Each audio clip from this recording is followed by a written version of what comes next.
Et bonjour à tous, c'est le micro du football. Alors avant de commencer cette vidéo, n'oubliez pas de vous abonner parce que ça aide quand même la chaîne à progresser et à proposer de meilleurs contenus par la suite. Et aussi à liker la vidéo pour que YouTube la recommande à d'autres personnes qui sont fans de foot. Alors les Lyonnais ont joué contre le Bayern de Munich pour les demi-finales de la Ligue des Champions hier soir.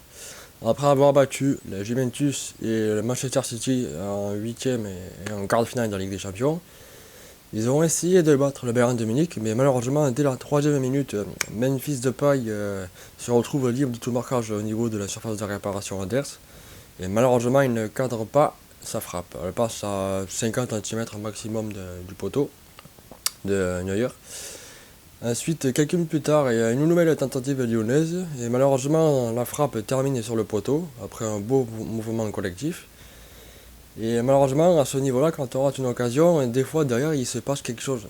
Et là, pour le coup, Gnabry a ouvert le score d'une belle et forte manière. Il était à peu près au milieu du terrain et ensuite a réussi à dribbler deux trois joueurs lyonnais et a réussi d'un tir puissant à tromper Lopez. Alors, ce qui m'a plu chez les Lyonnais, c'est que comme on l'a vu au match précédent face à Manchester City, malgré un but encaissé, ils ont continué. Et ça, c'est quand même une belle force de caractère à ce niveau-là. Donc Lopez s'est vu beaucoup de fois faire des arrêts. Donc c'est quand même important, ça met en confiance le gardien, pas forcément les attaquants parce qu'ils touchent très peu le ballon. D'ailleurs on l'a vu, ils n'ont pas beaucoup touché les ballons, mais quand ils affrontent des gros, pardon, ils ont l'habitude de laisser le ballon pour agir en contre-attaque. Et c'est ce qui s'est passé un peu hier soir. Souvent c'est des contre-attaques, les Lyonnais se retrouvaient à faire des duels de 3 contre 3 ou des 2 contre 3.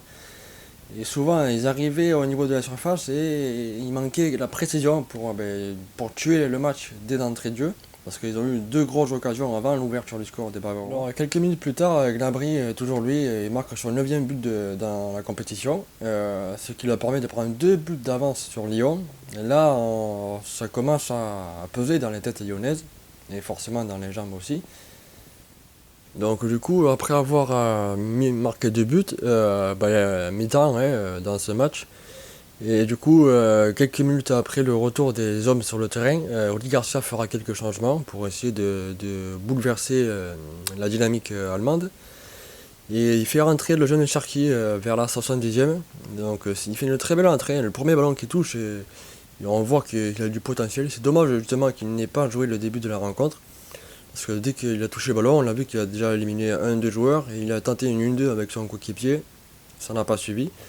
Environ 10 minutes avant que Cherki rentre, on a vu Toko et Kambi encore se montrer dans la surface adverse. Et malheureusement, il bute sur Manuel Neuer. Donc malheureusement, on voit toute la différence qu'il y a avec le jeu lyonnais et le Bayern de Munich. C'est que le Bayern, dès qu'ils ont une occasion, souvent ça va au fond. Et vu la confiance qu'ils ont engrangée au match précédent contre le FC Barcelone, tout ce qu'ils tentent en attaque, ils les réussissent presque. À part 2-3 frappes qui se sont montrées dangereuses, qui a été stoppé par Lopez, parce que Lopez c'est quand même un des meilleurs gardiens en Ligue 1. Il réussit à lui seul à sauver un peu la baraque côté lyonnais. À peu près à l'heure de jeu, il y a Memphis Depay qui est sorti, qui a cédé sa place parce qu'il n'a pas encore forcément le rythme physique mais aussi le mental pour pouvoir faire un match complet après sa grosse blessure au fameux ligament. Alors Robert Lewandowski a buté à plusieurs reprises sur Lopez et il parvient enfin à marquer le troisième but bavarois à la 88e, donc le match là était quasiment terminé, il ne restait plus que 5 minutes derrière en comptant le temps additionnel. Donc 3-0, c'est à la fois lourd et pas lourd pour les Lyonnais car ils auraient pu en mettre plus. Les Lyonnais auraient pu limite tuer le match en première mi-temps parce que marquer un et deux buts aux Bavarois avant qu'ils n'en mettent, c'est quand même pas rien et ça en dit beaucoup. Concernant les Bavarois, ils sont vraiment prenables défensivement. Ils font quelques erreurs et peut-être qu'ils ont peut-être pas à 100% bien pris les Lyonnais par rapport à leur niveau. Donc ils se sont vite remis le bleu de chauffe en marche et puis ensuite ils ont pas autant déroulé que face au FC Barcelone, mais il y a quand même une grosse attaque, on l'a quand même vu hier soir. Donc je dirais que pour parler des Parisiens, ils ont largement le potentiel pour y arriver. Si le Bavarois ne joue pas comme ils l'ont fait, comme face au FC Barcelone ou contre d'autres équipes quelques mois en arrière, les Parisiens peuvent le faire.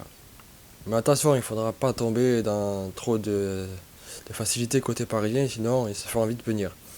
Et dès qu'ils auront une occasion, il faudra la mettre au fond.